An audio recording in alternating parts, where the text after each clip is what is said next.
Listo, continuamos.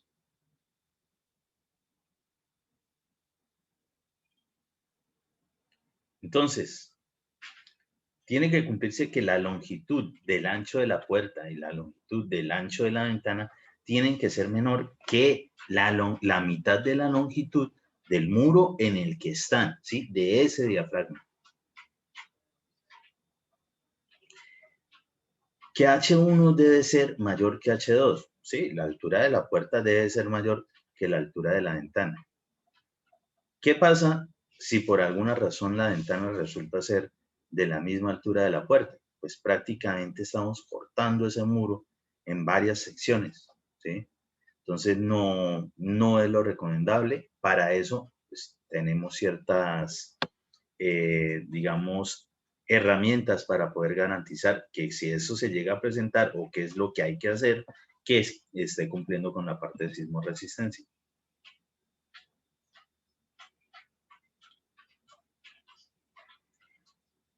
Y que dé de 1 y de 2, es decir, el machón central, el que está entre los vanos de la puerta y la ventana, y los machones que están entre los extremos y los inicios de los vanos, deben ser, ¿sí? Deben ser mayores a 50 centímetros. Es decir, que esta medida de aquí a acá debe ser mayor de 50 centímetros, mínimo 50. Mayor de 50 centímetros, mayor de 50 centímetros, ¿sí? ¿Eso para qué? Eso es para garantizar precisamente que no se generen particiones fáciles al momento de presentarse un sismo. Estas zonas son susceptibles de generar grietas, ¿sí? Esas esquinas. Entonces, es precisamente para garantizar eso y que la transmisión de carga en ese muro se desarrolle sin tanto problema, sin tanta complicación.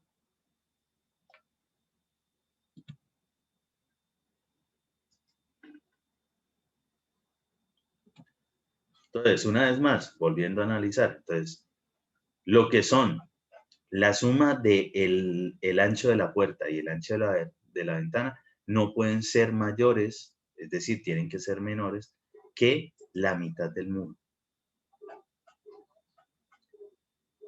La altura de la puerta tiene que ser mayor que la altura de la ventana y lo que son las distancias entre los extremos y el inicio de los vanos y entre los vanos, ¿sí? Esos machones no pueden ser menores de 50 centímetros.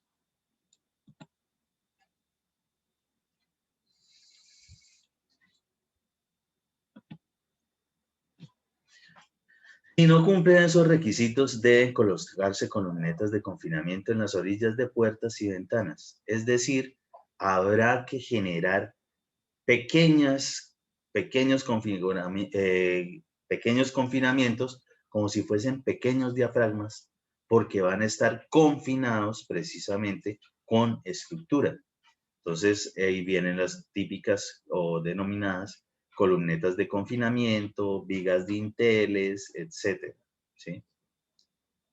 Entonces, sí pueden ser más grandes, claro que sí, pero en ese momento, si Debe no, hacer un refuerzo, ¿sí? sí, sí, prácticamente es un refuerzo. Si no cumplen esas medidas de la separación de los machones, de que la puerta y la ventana de pronto sean de la misma medida o prácticamente la misma, eso es sí, igual. Entonces va a requerir de una estructura adicional, cosa tal de que pueda generarse bien la configuración de los diafragmas y la transmisión de carga, ¿sí? Eso es.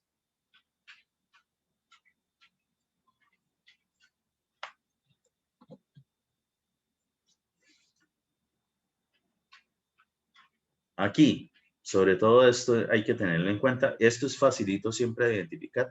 Así como a ustedes les van a salir muchos proyectos simples con sus familiares, amigos y demás. Siempre va a haber alguno que quiere hacer una casita. Y pues uno, como saben que fueran ingenieros civiles y que saben mucho, entonces seguramente les van a pedir asesoría. O si es el caso, simplemente no, que es que mi esposo, mi esposa, que son ingenieros, arquitectos de otro lado, me están haciendo esto estará bien. Entonces, esto sencillo como para por lo menos entender si tiene alguna buena configuración esa edificación, o hablando desde el punto de vista de sismo resistencia, ¿no? Que es lo que sobre todo para nosotros nos interesa. Ya lo de cuestiones estéticas, manejos de espacios y demás, pues se supone, eso ya le compete específicamente a los diseñadores arquitectónicos. Entonces, el área total de los vacíos, es decir, de los vanos, no importa los que sea, pueden ser muchas ventanas, ventanitas, puertas, portones, ¿sí? En un muro, no deben ser mayor al 35% del área total del muro. Es decir, que nosotros siempre vamos a poder medir fácilmente un largo y un alto del muro. Por lo tanto, ya tendremos el área. Tenemos las medidas o las podemos identificar perfectamente. Largo de la puerta o del vano de la puerta y alto del vano de la puerta. Y de las ventanas, largo del vano de la ventana y alto del vano de la ventana. Eso precisamente, estos dos, la sumatoria de ellos, ¿sí? No debe ser mayor del 35% del área total del muro. Cuénteme. O sea que en esas casas, por lo menos uno, ahorita ya están haciendo muchas casas con ventanal, ¿cierto? Sí. Pues, apenas uno miró esa casa con ventanal, ya sabe que tiene que tener una columneta cerca en los extremos o una viga de Intel que ayude a soportar ese ventanal. Está prácticamente aislando ese diafragma, pero a su vez lo que hace esas pequeñas columnetas de confinamiento y esa viga de Intel, pues vamos a ver en el otro dibujo, lo que hace esa configuración, ¿sí? Es precisamente unir con el resto de la estructura. Entonces, que esos huecos, esos vanos que están allí, no generen problemas. No importa que sean mayores. Es decir, que la configuración, y ojo, es que lo que debemos recordar es que los muros, sea como sea, ayudan a transmitir carga. Entonces, que la transmisión de carga se siga realizando sin problema. ¿Cómo se garantiza eso? Entonces, bueno, se garantiza cuando, si es que exceden esas medidas de los vanos de puertas y ventanas y separaciones de los machones, pues que requiere de alguna estructura adicional que se denomina estructura de confinamiento, ¿sí? Entonces, de estructuras de confinamiento están columnas de confinamiento y vigas de dinteles, ¿sí? Sí, efectivamente, esos grandes ventanales, pues se supone que deben estar confinados con algo. Más adelante, ahorita de pronto vemos algo de algunas veces que cometen esos errores, de pronto no, yo quiero que tenga súper iluminación natural y generan ciertas ventanitas, ciertos tragaluces que van de estructura a estructura, normalmente confinadas por columnas. Entonces, hay ciertas condiciones también respecto de eso. Entonces, así como vimos que los vanos se deben mantener, es necesario también que existan esos machones que separan los extremos precisamente de esos huecos, de esos vanos. Sí, porque por lo menos yo en estos municipios así pequeños y uno se da cuenta cuando están construyendo y ventanal va directamente al muro, no le meten ningún soporte, ninguna estructura de soporte ahí que ayude a... Supongamos que el ventanal va desde la parte superior a la parte inferior completico. Supongamos eso. Pues en ese caso, pues primero habría que revisar la cuestión de las áreas, ¿sí? Si cumple las medidas. Si cumple la medida, pues no va a haber problema porque quiere decir que la transmisión de carga se va a seguir efectuando. Pero normalmente cuando son tan altas, también son bastante anchas. Entonces casi que lo que uno observa en un muro es que todo está vacío. Y si los muros, digamos, se sabe que ayudan a transmitir carga, o por lo menos en las casas de 1 y 2 pisos, no es que se haga una estructura monolítica de tal forma que no requiere de ayuda de nadie, ¿sí? No requiere de ayuda de muros. Si la estructura es así, pues una vez más es una cuestión muy particular y pues se supone que el diseñador va a tener en cuenta todo eso. Es decir, no le importa si todo, absolutamente todo el resto de muros son de cristal. Es decir, ventanales completos. Ahora, si lo que tiene también es muros y para que lo ayuden un poco, pues hay que hacerlo de forma tal que se pueda utilizar, sobre todo en las casas de 1 y 2 pisos, una vez más. Entonces, sí, para esos casos se supone que debe tener cierto tipo de confinamiento. Ok, Oh, pues, ¿sí? Entonces, debe haber una distancia suficiente entre los vanos de un mismo muro. La distancia mínima entre vanos debe ser mayor. Ojo, una vez más, y hago énfasis en eso. Es dentro de un mismo muro, en un solo diafragma. Por ejemplo, en el gráfico de la parte superior, que es del muro pintado amarillo, si existiese un muro al lado, no lo vamos a tener en cuenta para los cálculos. Es solamente dentro de ese espacio, dentro de ese diafragma, dentro de ese plano. ¿Sí? La distancia mínima entre vanos debe ser mayor a 50 centímetros y en todo caso debe ser mayor que la mitad de la dimensión menor de la abertura.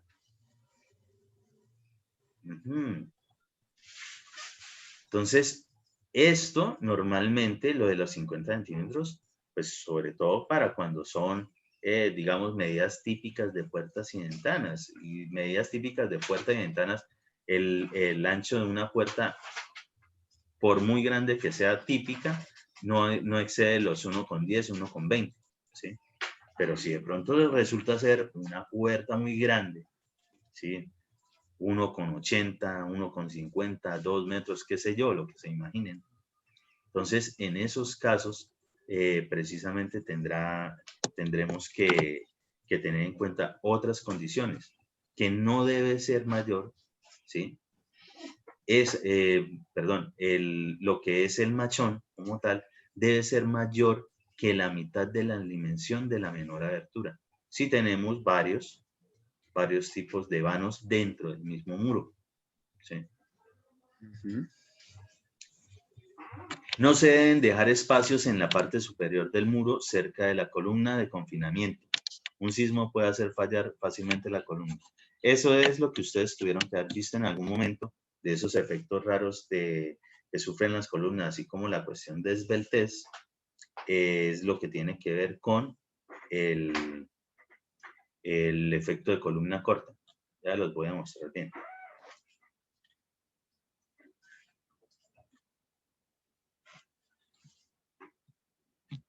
Entonces, a lo que nos referimos es a esto. Tenemos un muro, ¿sí? Está confinado entre columnas, se supone que abajo debe tener también algo de estructura, pero no llega totalmente hasta la parte superior. Dejaron un tragaluz, un gran ventanal en la parte superior. Esto es muy típico ahora. Bueno, desde hace mucho tiempo, pero digamos en diseños contemporáneos arquitectónicos tienden a hacer esto. ¿Qué pasa con esto? Y vamos a empezar a entender también qué es lo que le pasa a la estructura cuando viene el movimiento de los sismos. Entonces, vamos a ponerle lógica. Resulta y acontece, supongamos que viene el sismo, vamos a suponer una carga hacia acá.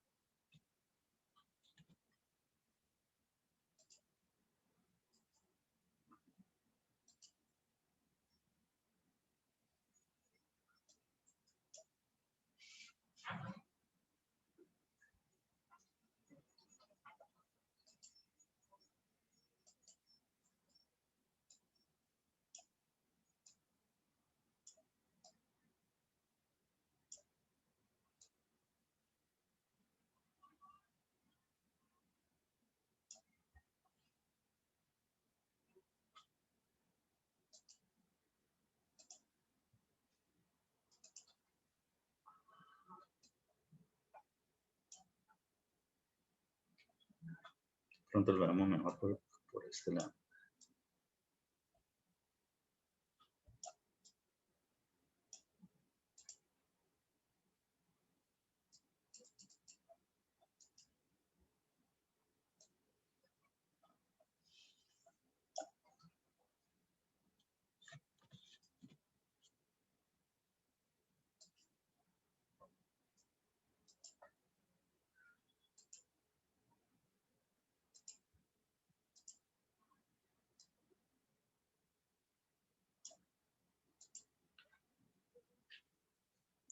¿sí? Normalmente la E simboliza lo que tiene que ver con la parte de sismos, ¿sí? Eso viene precisamente porque eso es del inglés earthquake, que precisamente significa eso, sismo, terremoto. Entonces, vamos a suponer, y las cargas de sismo siempre son cargas horizontales. Nosotros las manejamos de esa forma, ¿sí? Si esto viene así, ¿cómo vendría siendo de pronto el desplazamiento de esta columna que tiene este pedazo de muro acá, pero aquí no tiene nada? ¿Cómo creen que sería? ¿Se mueve completa la columna hasta allá o tiene de pronto dentro de ella No, misma hay, diferentes hay movimientos? una interrupción con la transmisión de carga y se partiría más o menos donde comienza el muro, ¿no? Ujú.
Más o menos como si fuese una línea punteada de cómo sería de pronto el desplazamiento. Aquí tiene fácil desplazamiento en este lado, pero aquí lo tiene restringido. ¿Por qué? Porque pues el muro está, sea como sea, impidiendo de que todo este elemento se mueva, ¿sí? Así sea uno en concreto reforzado y no importa la dimensión, algo restringe el movimiento aquí.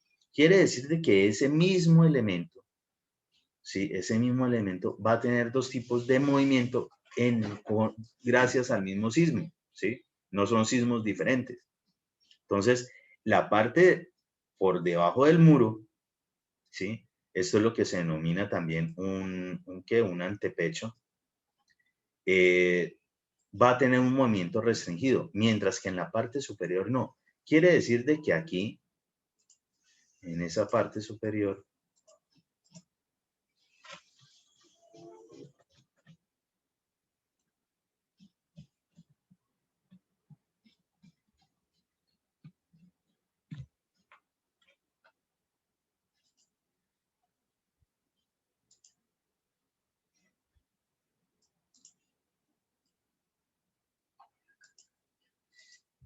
en esta parte superior, va a tender a moverse, ¿sí? A moverse. Pues hagan de cuenta cuando tienen algo, pues así vamos a ponerlo como ejemplo, algo suave que se pueda partir. Si ustedes tienen de pronto un mondadientes, un palillo que tenga movimiento, lo tienen restringido y le ponen movimiento por encima, normalmente allí en esa zona tiende a generarse un punto de falla y se quiebra, se parte. Resulta que acontece que este problema, esto fue determinado hace mucho tiempo, es lo que se conoce como el efecto de columna corta. Eso es el efecto de columna corta, ¿sí? Elementos que tienen desplazamiento, pero están restringidos en altura, digamos, muy limitada o muy cercana. Entonces, esto realmente se va a terminar partiendo por acá y partiendo por acá, sobre todo en esta zona. Efecto de columna corta, eso es lo que hace.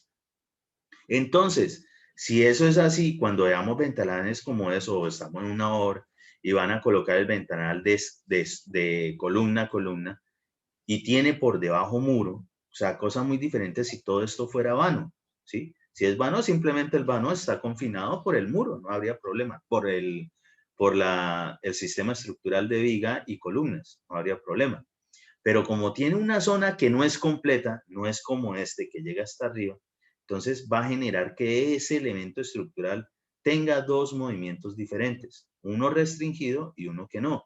Entonces va a tender a generar la línea de falla por esa zona, entonces se genera el efecto de columna corta y se parte allí.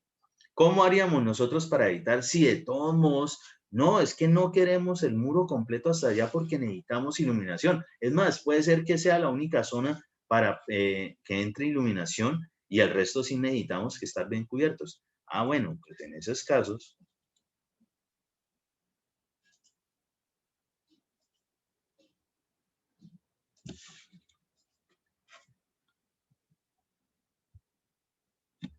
quiere decir de que nosotros realmente deberíamos realizar al menos unos machones mínimo de 50 centímetros, ¿sí? Donde se garantice de que tenga restricción en la columna en toda su altura respecto del muro, ¿sí? Esto sería también pedazos de muro. Continuaría acá y continuaría acá. Y aquí sí no habría problema de pronto de lo que es el vano. Empezando porque no necesitaría otro tipo de estructura si de pronto les da por pensar eso. Ah, pero ahora voy a necesitar columnetas acá y viga de Intel por acá. No, porque aquí de entrada se nota que por lo menos respecto de lo que es la configuración de relación de áreas entre el vano y el muro que lo contiene, obviamente no está digamos, bastante crítica. Entonces no habría problema por ese lado. ¿Se entiende esto? Lo del efecto de columna corta. La fuerza Sí, señor. sísmica se concentra en el tramo de columna que no tiene muro, es decir, que va a tener el movimiento allí. Entonces ya sabemos que cuando sea así, de columna a columna no puede haber una restricción en la parte de abajo del mismo elemento columna y en la parte de arriba libre. Tiene al menos que, tenemos que ponerle alguna restricción. ¿Entendido? Sí, señor. Sí, Ok. señor. Estructura. Elementos construidos para que soporten las cargas en una edificación. Y en el caso de edificaciones menores, estos son los muros estructurales. Entonces, entendido por eso también es que es la cuestión de los muros respecto a los vanos y demás. Pues depende, si tiene superestructura, pues la cuestión de los vanos no va a ser el problema. Pero si es de ese tipo de configuraciones donde los muros estructurales van a colaborarle a la estructura, es decir, normalmente esas estructuras no serán voluminosas, sino incluso van a intentar de que sea casi de las medidas de los muros, ¿sí? Aunque eso no, desde el punto de vista de NSR, de nuestro reglamento, de pronto no cumpliría con la normativa, pero normalmente intentan hacerlo así. Entonces, para esos casos, hay que tener en cuenta lo de los diafragmas, lo de los vanos, ¿sí? El confinamiento y demás. Las vigas de fundación, las vigas de amarre, columnas, columnetas de confinamiento, cintas de amarre y los techos o cubiertas. Entonces, dentro Ingeniero, de los nombrecitos típicos, cuénteme. ese es lo que está mostrando en la imagen es el sistema llamado mampostería confinada, ¿verdad? Sí, es mampostería confinada. De hecho, que en general, todo lo que sea mampostería siempre debe ser mampostería confinada, ¿sí? Siempre debe ser así. Cuando no es así, precisamente se presentan problemas al momento de la sismoresistencia, cuando se presenta el sismo. Entonces, pues normalmente para nosotros lo que denominamos columnas pues son elementos estructurales verticales. Vigas, elementos estructurales horizontales, típicos. ¿Qué es esto de cinta de amarre? No es más que una viga de una sección de pronto muy pequeña y que prácticamente es para terminar de confinar lo que es la parte superior de estos elementos que se denominan culatas, ¿sí? Si, las culatas normalmente son cuando tienen esta forma, así como lo veíamos en el proyecto ayer, que es a dos aguas. Todo esto es una culata, ¿sí? Una culata. Si fuese hasta la mitad, es decir, a una sola agua, que no continuara para allá, sino de pronto que este muro fuera por acá y tuviese esta inclinación, ¿sí? Por acá y tuviese esta inclinación, una sola agua, una sola pendiente del agua de precipitación. En ese caso, eso normalmente se le denominan cuchillas, ¿sí? Las cuchillas. O en algunos casos incluso pueden hablar de esto, de estos tipos de muretes arriba de terminaciones para unirse con cubiertas, ¿sí? Que no son placas normalmente, pero pueden serlo. También las losas o placas podrían ser una cubierta y también puede ser de este tipo, ¿sí? A dos aguas, un agua, en fin, se puede diseñar de esa forma. Normalmente también les pueden decir cuchillas. Entonces, entender eso, esa terminología cuando ocurre allí. ¿Qué más por ahí? Esto, por ejemplo, aquí dice vigas de amarre. Ojo, todas las vigas son de amarre. Todas. Que algunas son o transmiten carga de cierta forma o de ciertos elementos, sí. Pero todas son de amarre, todas. Todas tienen que estar amarradas a algo. Entonces, volviendo al caso de la cuestión de la estructura, hay que entender de que una edificación, desde la cubierta, desde lo que tengan más alto, vendrá las cargas hacia abajo. En algún momento, ya si es una placa, si es una losa de cubierta, ¿sí? No importa si es maciza, aligerada o como sea, tendrá que hacer una distribución a sus apoyos. ¿Cuáles son los apoyos típicos de las placas? Entonces depende. Si son losas macizas, obligatoriamente las vigas. Si es una losa aligerada, resulta que las placas, ahí sí el término que ayer nombraba Jorge Yesid respecto de la aferencia, en esa, el área de la loseta se ve, digamos, distribuida o llevada hacia las viguetas. Y las viguetas son o tienen como apoyo siempre las vigas. Y las vigas siempre tienen de apoyo las columnas. Entonces vamos a mirar un poquito de pronto de eso como con más detenimiento. Porque entendiendo muy bien esa parte, también podemos entender cómo tenemos que, digamos, cuidarnos al momento de estar realizando esos elementos.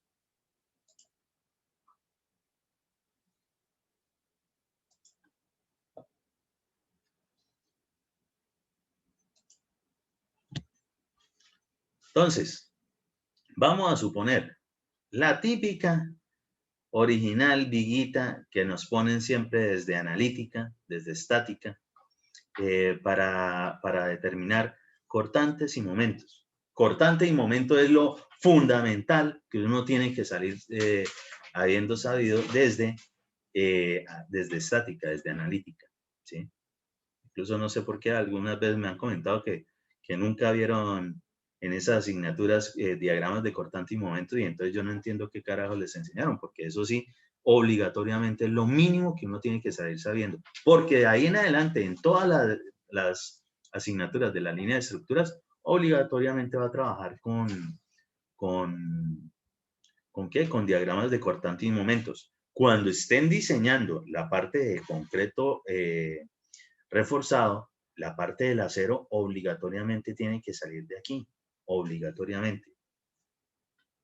Entonces, vamos a suponer primero que esto es una vigueta, ¿sí? Las viguetas son elementos prismáticos de concreto reforzado, normalmente son de secciones pequeñas, ¿sí? Pequeñas secciones. Las viguetas siempre van a estar cuando se presente una placa aligerada. Y aquí, pues de una vez, y aunque nos estamos adelantando muchísimo, sí necesito que vayan mirando, si es que no lo saben o por lo menos que lo repasen, todos los tipos de placas que nosotros trabajamos, placas o losas, ¿sí? En concreto reforzado y en general. ¿Cuáles son todos esos tipos? Son poquitos, pero hay que tenerlos muy bien claros. Las viguetas solo se presentan cuando existan placas o losas aligeradas, ¿sí? Placas o losas aligeradas, fijo, va a tener viguetas. ¿Por qué? Porque cuando son aligeradas, quiere decir de que hay algunos elementos que están reemplazando un poco de concreto y delimitan espacios. Esos espacios normalmente entre aligeramiento y aligeramiento determinan lo que viene siendo la sección de la vigueta. Vamos a mirarlo por acá en este gráfico. Las viguetas es lo mismo que llamamos las nervaduras, ¿no? En las placas Sí, los aligeradas. nervios, claro, correcto. Ujú. Viguetas, nervios, nervaduras, todo eso. Listo. Entonces, vamos a hacer de cuenta que eso que están viendo ahí, esto que ven aquí, es una placa aligerada. Entonces, un aligeramiento. Pues los aligeramientos pueden ser de diferentes tipos, de lo que sea. Entonces, esos espaciados, ¿sí? Notan como esos espacios. Wow.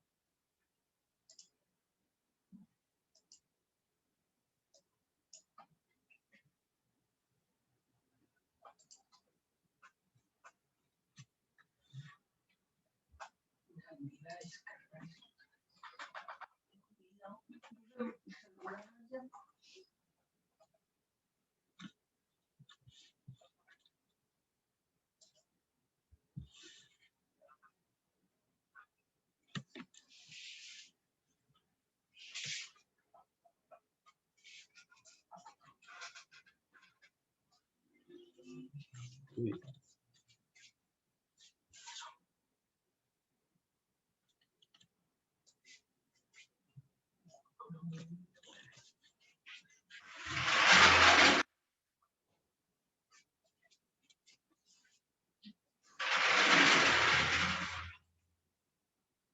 ¿Sí?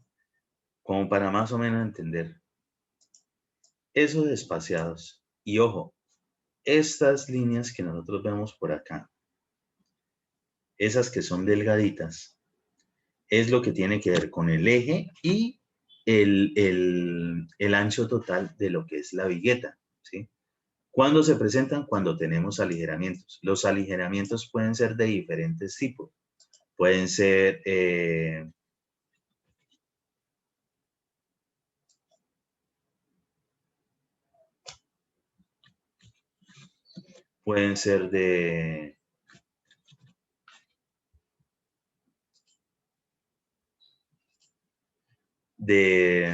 ladrillo, pueden ser de bloque, ¿sí? Pueden ser en casetón, casetón simplemente una pequeña estructura de madera, ¿sí? Esferas. Hueca, es hueca, y recubierta con alguna lona o algún tipo de plástico. Puede ser casetón removible, puede ser icopor, el polipropileno, perfectamente. Pues eso, ¿qué hace? Y aquí viene la diferencia entre una losa maciza y una losa aligerada. Una losa maciza, pues su nombre lo dice, quiere decir de que absolutamente todo es concreto, obviamente junto con el acero. Mientras que una losa o placa aligerada tiene adicionalmente del concreto y el acero reforzado, en muchos de sus espacios tendrá elementos que ocupan de pronto un volumen que eventualmente sería concreto. Es decir, que le estamos quitando masa a ese elemento. Eso se diseña para eso. Y de hecho, entre menos masa, una vez más, tenga una estructura, mucho mejor se va a comportar. Las losas o placas tienden precisamente a eso. Además, dependiendo de las luces, y entiéndase luces como esas distancias entre apoyos, ¿sí? Distancias entre apoyos, entre más largas sean, entre más grandes sean esos valores, normalmente la altura o espesor de las losas o placas será más alto. Es una relación que existe allí. En la NSR10 precisamente, o la NSR20, tienen unas tablitas específicas de eso, cuando van a determinar lo que son el predimensionamiento de vigas o placas, ¿sí? Allí vienen algún tipo de formulita muy sencilla, es un factor, es decir, una división de algo respecto de lo que son las luces, es decir, las distancias y qué tipos de apoyo son. Eso más adelantico lo vemos como que en detenimiento, como para entenderlo bien, o por lo menos reforzarlo de estructuras. Pero Está en el título C, ¿no? sí, ahí está en el título C, la tabla C9A y la tabla C9B. La tabla C9A tiene que ver con lo que son normalmente cubiertas, porque es para que no resistan elementos que sufran particiones. En cambio, la tabla C9B es precisamente para las que sufren particiones, es decir, que van a aguantar muros. Entonces, hay una diferencia entre unas y otras, pero es esa misma tabla y vienen simplemente dependiendo de los apoyos. Por eso hay que aprender cómo son los tipos de apoyos que nosotros tenemos en general. Se supone que los deben saber desde estática, desde analítica. Aquí igual lo repasamos. Entonces, este espacio es del aligeramiento ahora. Y ese espacio confinado entre esos aligeramientos, es decir, va a haber otro aligeramiento por acá, va a haber otro aligeramiento por acá. Esos espacios de esos elementos de concreto reforzado, que son de medidas, digamos, reducidas, angostas, son las viguetas. Entonces, esto es la loseta superior, una pequeña losetica que se funde siempre encima de lo que es la parte de las viguetas. Es lo que normalmente tiene lo que se denomina como malla electrosoldada, ¿sí? Para esos cambios volumétricos que sufre por temperatura, los cambios por retracción de fraguado, realmente es el nombre técnico, pero pues es cambio por temperatura, retracción de fraguado. Es decir, que cuando está pasando del estado pastoso al estado sólido, cuando está fraguando, tiende por las condiciones químicas, las reacciones químicas que está generando, tiene desprendimiento de calor. Por eso hay que también hacerle el curado al concreto, que significa que hay que adicionarle agua durante un tiempo.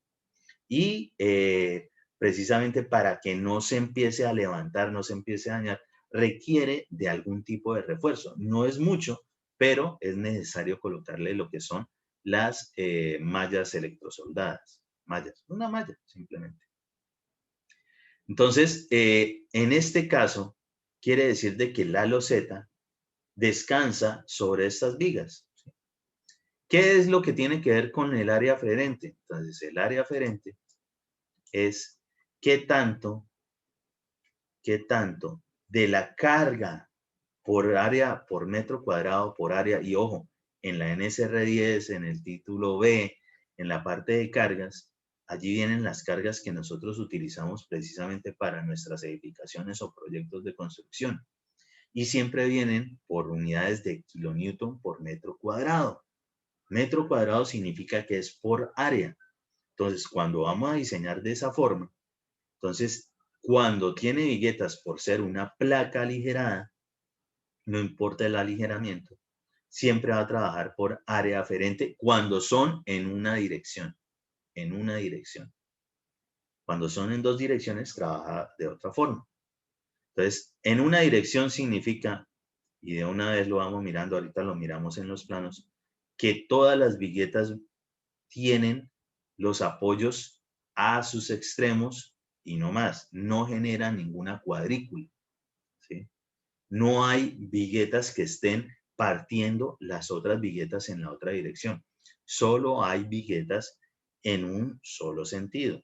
Entonces, por ejemplo, aquí se nota que las viguetas solamente están en un solo sentido, ¿sí? No forman como si fuesen una cuadrícula. Entonces, allí se forma lo que es el área aferente. ¿Qué es un área aferente? Es simplemente, por aquí lo vamos a hacer en este ejemplo. ¿Qué tanto de la carga por metro cuadrado asume esa viguetica, ¿sí? Esa sola vigueta.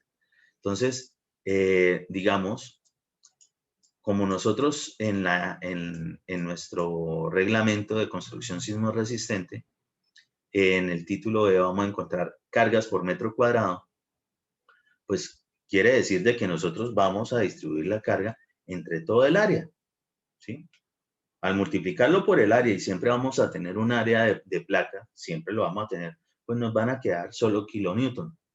Esos kilonewton normalmente es lo que nosotros convertimos en ese momento como una carga típica puntual.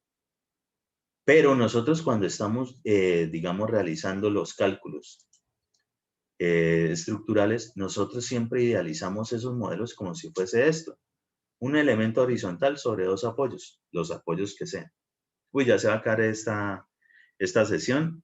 Más bien tengámoslo ahí y desmenuzamos bien esa parte de los conceptos de los apoyos y demás. Listo, sí, señor.